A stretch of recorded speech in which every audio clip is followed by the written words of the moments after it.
First of all, let me join my colleagues and pay tribute to the exemplary leader and hero of our times, Nelson Mandela. His inspirational struggle for freedom and justice set a remarkable example of courage and earned him the respect and love of the world. Allow me to thank the OSCE Ukrainian chairmanship and personally the Foreign Minister Leonid Kozhara for their efforts aimed at enhancing the role and effectiveness of the OSCE. My deep gratitude goes to Ukrainian friends for their wonderful hospitality in Kyiv. We wholeheartedly support the European aspiration of Ukraine and are confident that the year ahead will bring us closer to the European Union and further advance us on our steadfast path of European integration. Dear colleagues, I am pleased to have the opportunity to present my views on the challenges that we all face in the OSCE area and the priorities we need to move forward. Before, let me start by briefly updating you on the situation in my country since our last meeting in Dublin. The recent presidential elections, highly praised by the international community, displayed two very important aspects. First of all, they marked our political maturity and strong adherence to democratic values. And second, they once again stressed that the choice of the Georgian people to integrate the European and Euro-Atlantic structures is as unwavering as ever before. The first peaceful transfer of power through two free and fair elections and the successful accomplishment of the cohabitation further underpin the foundation of our European identity and aspiration.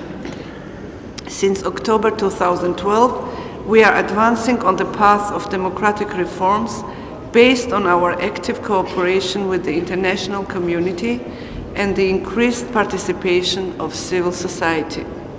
In this context, let me once again emphasize the importance of the expertise provided by the OSCE and its institutions that Georgia highly values. Close cooperation with the Office of Democratic Institutions and Human Rights, the High Commissioner on National Minorities, the Representative on Freedom of Media, and the OSCE Parliamentary Assembly has allowed Georgia to further solidify its democratic achievements. This leads me to strongly advocate for safeguarding the independence and autonomy of these institutions. Dear colleagues, in the light of our commitment to European values, we see the European integration process as a natural path for our country's development. European and Euro-Atlantic integration is the cornerstone of our foreign policy, which is determined by the choice of the Georgian people and embedded in our identity. The EU Eastern Partnership Summit in Vilnius, where we initialed the association agreement, turned a new page in the EU-Georgia relations that makes the Europeanization of Georgia and other committed Eastern European partners irreversible. Our immediate objective is to complete the signature of the association agreement by September 2014. Being committed to its European choice, since October 2012, the government of Georgia undertook a number of constructive initiatives with the aim at de-escalating and normalizing relations with Russia. Our efforts have resulted in gradual opening of the Russian market for the Georgian products and the creation of additional channel for regular communication. Yet, unfortunately, against the background of the restored economic and cultural relations, Russia has further intensified its illegal activities. As we speak, Moscow continues to impose barbed wires, fences and other artificial obstacles along the occupation line in the Tskhinvali and Abkhazia regions of Georgia, dividing peoples, families and communities. Local residents are prevented from accessing the cemeteries, agricultural lands and water systems, and reaching emergency medical services and schools. In the face of such illegal activities, we are not going to deviate from our determination to seek the resolution of the conflict exclusively through peaceful means. Allow me to express my gratitude for your unwavering support to Georgia's territorial integrity and sovereignty. Your continuing support is decisive to prevent further provocations and destabilizing measures and stop the process of the installation of the barbed wire fences along the occupation line. At this forum, let me once again call upon the Russian Federation to comply with the August 2008 ceasefire agreement and its commitments under international law, to reverse the process of the installation of artificial obstacles and cease the flagrant violations of fundamental rights of the population residing in the occupied territories and in their vicinity.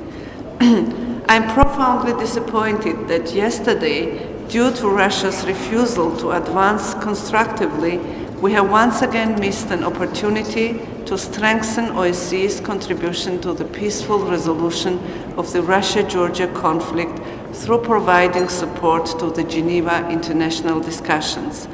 The existing impasse once again stressed the importance of the enhanced role of the OSCE in ensuring the implementation of the 12 August 2008 ceasefire agreement, achieving security in the occupied regions of Georgia, and facilitating the safe and dignified return of IDPs and refugees to the places of their residence, issues that the Geneva discussions are mandated to achieve.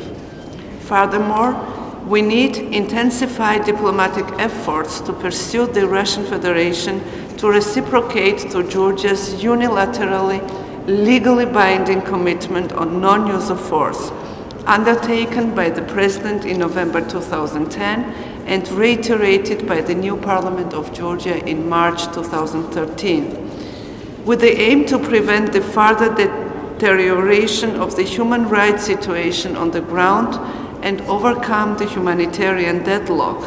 We should effectively restore an international human rights monitoring mechanism in the occupied regions. While we welcome OSCE's engagement in the implementation of concrete initiatives for the benefit of the population divided by the war, we deem it important to further reinforce its role in meeting their humanitarian needs and building confidence and trust. We need to redouble our attempts to work towards the restoration of a full-fledged and comprehensive OSCE presence on the ground, equipped with the peacekeeping and police mandates within the occupied regions.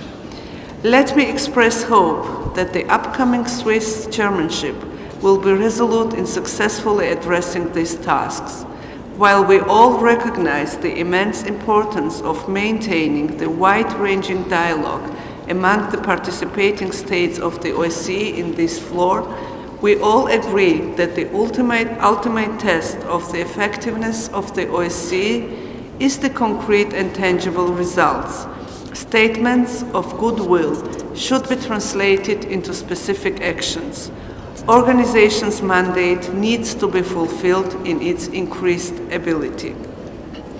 Excellencies, ladies and gentlemen, the main purpose of our annual Ministerial Council meeting is to move forward a vision that will allow the OSCE to be on guard of the Helsinki principles that, to our dismay, are not always upheld. We need to agree upon the concrete steps that would help the organization overcome a prolonged state of uncertainty and strengthen the mandate that the OSCE was granted more than 2 decades ago. By limiting our activities to the lowest common denominator, we are discouraging those who expect solutions from us. First of all, we need to revive the Helsinki resoluteness to address and reconcile the conflicting visions and contrasting values. Today, In the face of a continuous challenge to make the organization more effective and resolute, we need, first of all, to find the concrete ways to ensure in practice the respect for the Helsinki principles and the implementation of the OSCE commitments in all three dimensions. We should be more determined in denouncing the violations of rules and principles, rights and freedoms upon which we all have agreed. Second, to fully meet our commitments, we need to redouble efforts to resolve the existing conflicts in the OSCE area in a peaceful manner, within agreed formats, fully respecting the norms and principles of international law as enshrined in the UN Charter and the Helsinki Final Act. Today, we fail not only to leave our mark in solving the existing conflicts on the ground, but simply to name them and to set clear roadmaps and expectations of outcomes. Instead of endorsing efforts to streamline our work in this direction, we have again failed to adopt a political declaration. Furthermore, we have repeatedly emphasized that the security of the participating states is inseparable and cannot be achieved without safeguarding the fundamental rights and freedoms of each individual, without protecting the human security and justice. Dear colleagues, we should grant the upcoming chairmanships and the participating states a clear and strong mandate for achieving tangible progress in these directions. As we are approaching the 40th anniversary of our organization, I would like to express my sincere hope that during the coming 2 years, as never before, we will uphold political will, empower the OSCE mechanisms, converge our interests and make tangible progress in achieving the establishment of a genuine security community, free of conflicts, dividing lines, and spheres of influences, where the rights and freedoms of each individual are guaranteed. To make the world better, we need to ensure the effectiveness of international organizations and forums to which we all belong.